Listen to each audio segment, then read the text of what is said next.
انسان اپنے جسم اور اپنے ساتھ لگی ہوئی گندگیوں کو، جن کی وجہ سے عبادت ہی قبول نہیں ہوتی، ان کو دور کرنے کا بطور خاص اہتمام کرے۔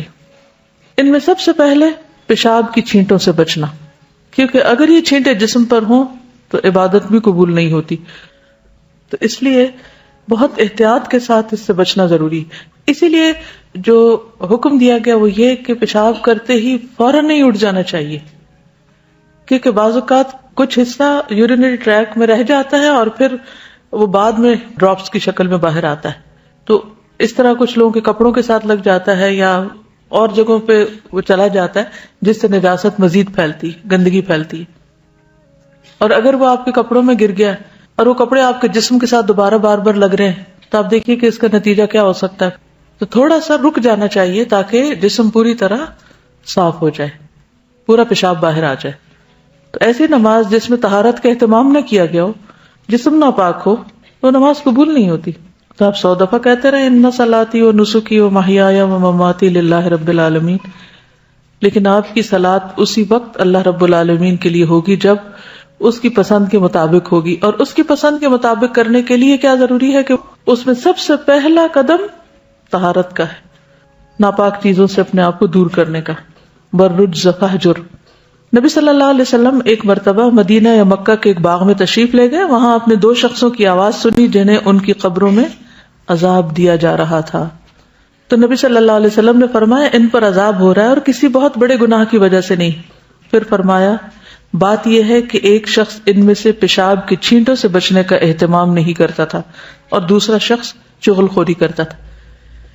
یعنی ایک ایسا شخص تھا کہ جو ظاہری گندگی کا شکار تھا اور دوسرا اخلاقی گندگی کا، تو ان دونوں میں بھی ایک مماثلت ہے۔ پیشاب کی چھینٹیں بھی اڑتے ہیں نا، کپڑوں پہ پڑ جاتے ہیں، جسم پہ پڑ جاتے ہیں، اور چیزیں جو آس پاس کا ماحول ہوتا ہے اس میں بکھر جاتے ہیں، تو اس سے بیڈ اسمیل کے علاوہ اور بہت سی خرابیاں لاحق ہوتی ہیں۔ اسی طرح جو چغل خوری، وہ بھی گندگی کو پھیلانے والی بات ہے، اور اس سے بھی انسان اخلاقی طور پر نجس ہو جاتا ہے، ناپاک ہو جاتا ہے، اور اس سے فتنہ فساد بھی پھوٹتا ہے۔ جس طرح پیشاب کی چھینٹوں سے نہ بچنے کی وجہ سے نماز تو نہیں ہوتی، لیکن اس کے ساتھ ساتھ کئی بیماریاں بھی پھیل سکتی، کئی امراض بھی جنم لے سکتے ہیں۔ اسی لیے آپ دیکھیں کہ کئی امراض کی تحقیق کہاں سے کی جاتی ہے؟ پیشاب کے ٹیسٹ سے۔ یعنی انسان کا جو پیشاب کا اسپیسیمن ہے اس سے بہت سے امراض کا پتہ چلتا ہے، انسان کے جسم کی پوری کیمسٹری اس سے سامنے آ جاتی ہے۔ اس لیے بہت ضروری ہے کہ انسان اپنے آپ کو اپنی ہی نجاست یا اپنی ہی اخلاقی برائیوں کے شر سے محفوظ رکھے، ٹھیک ہے۔ پھر پانی سے طہارت حاصل کرنا۔ یہ جو آیت ہے ان اللہ یحب التوابین و یحب المتطہرین، کہتے کہ یہ آیت اہل قباء کے بارے میں نازل ہوئی تھی کیونکہ وہ لوگ پانی سے استنجا کرتے تھے۔ عام طور پر کیا رواج تھا؟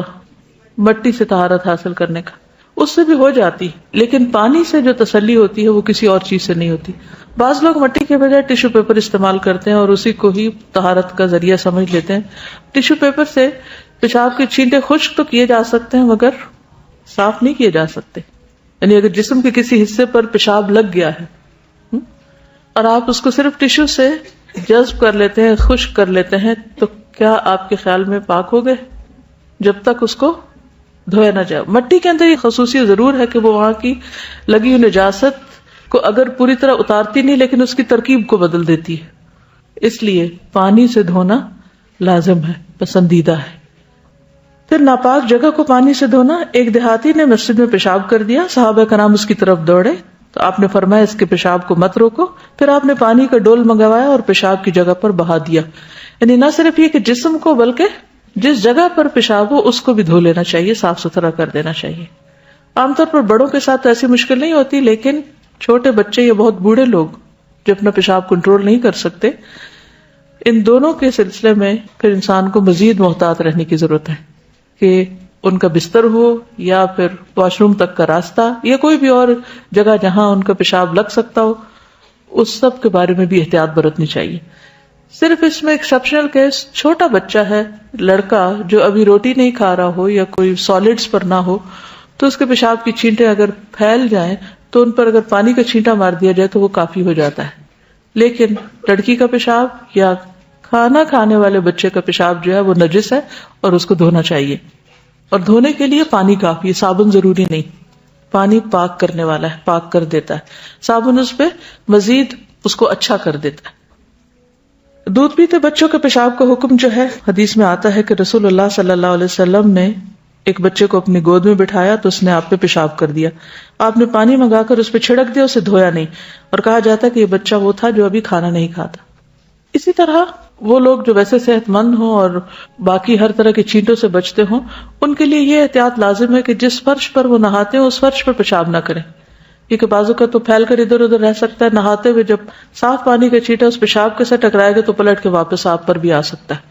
تو نہانے کی جگہ کو اور پیشاب کی جگہ کو الگ الگ ہونا چاہیے. قرآن مجید میں اللہ سبحانہ وتعالیٰ فرماتے ہیں ان اللہ یحب التوابین ویحب المتطہرین، بے شک اللہ محبت کرتا ہے کثرت سے توبہ کرنے والوں سے، کیونکہ کثرت سے توبہ گناہوں کو دھو ڈالتی ہے، اور اسی طرح پاکیزگی حاصل کرنے والوں سے. متطہر کی جمع ہے متطہرین. متطہر یعنی جو کوشش کے ساتھ پاکیزگی اختیار کرے. اس لیے بہت ضروری ہے کہ ہم اپنی روزمرہ زندگی میں نہ صرف یہ کہ اپنے جسم بلکہ اپنے ماحول کو بھی صاف ستھرا رکھیں.